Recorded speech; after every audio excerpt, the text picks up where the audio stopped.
This is 10 meter long HLF 250 ohms cable. This is supposed to be a clone of LMR 200.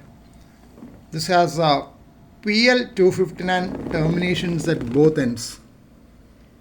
And for connecting the antenna, I used to have this for my antennas earlier till I replaced it with RG213.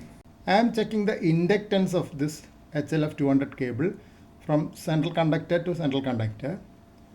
I have connected using crocodile clips and it is seen as 62.2 microhenries. You can see that the selector is at 200 microhenries. So the inductance of this coil is 62.2 microhenries. I am checking the resistance of this coil, that is 1.5 ohms with the selector at 200 ohms. This coil has resistance of 1.5 ohms. So the Q value is quite high. Inductance to resistance ratio is quite high. For completion sake, I am testing from the outer conductor, that is shield to shield also. The resistance is 1.9 ohms. Here I am checking the inductance from shield to shield, outer conductor. Interestingly, it is much lower. I don't know what the theory behind it is. Anyway, the range is same, 200 microhenries, and the inductance is seen much lower, 33 only, 33 microhenries from outer conductor to outer conductor. This is the basic noise level in my FT710 radio with my 80 meter dipole antenna. You can see that it is 9. Noise level is 9 on 80 meter. At time is around 6:45 AM local time. I have now connected that coil which we had shown earlier between the antenna cable and the radio using an SO239 to SO239 barrel connector. So let me see what happens. There seems to be a slight decrease in noise level from S9 to S8. Now I'll see what the connection has done to the SWR. This is the SWR after connecting the coil. This is the SWR before connecting the coil. You can see that the SWR is more without coil than with the coil.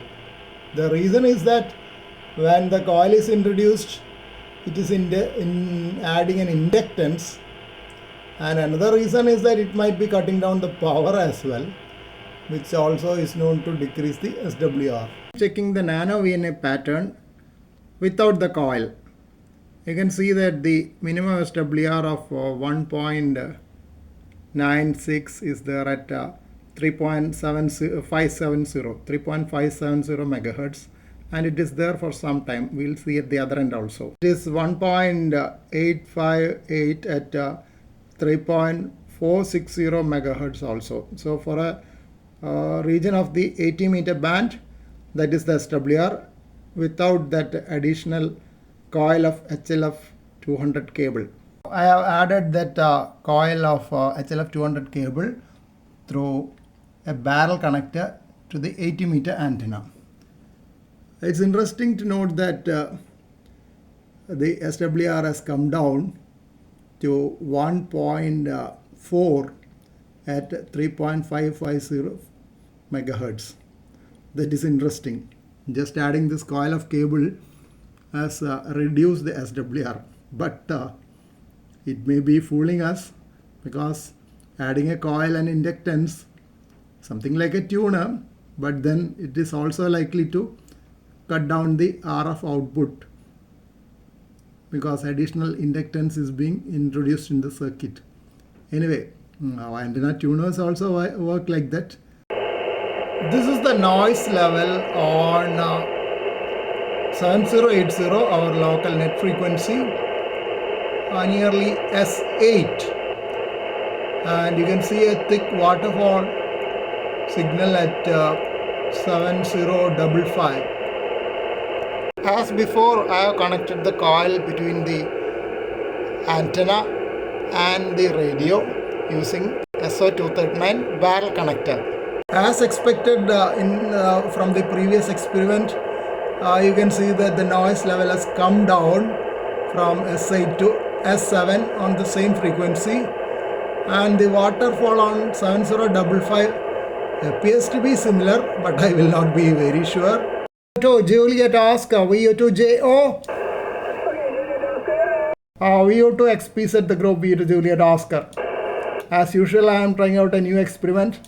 I have coiled 10 meters of HLF 200 and connected with a barrel connector to the antenna cable between the radio and the antenna cable, just to see the response in the noise level.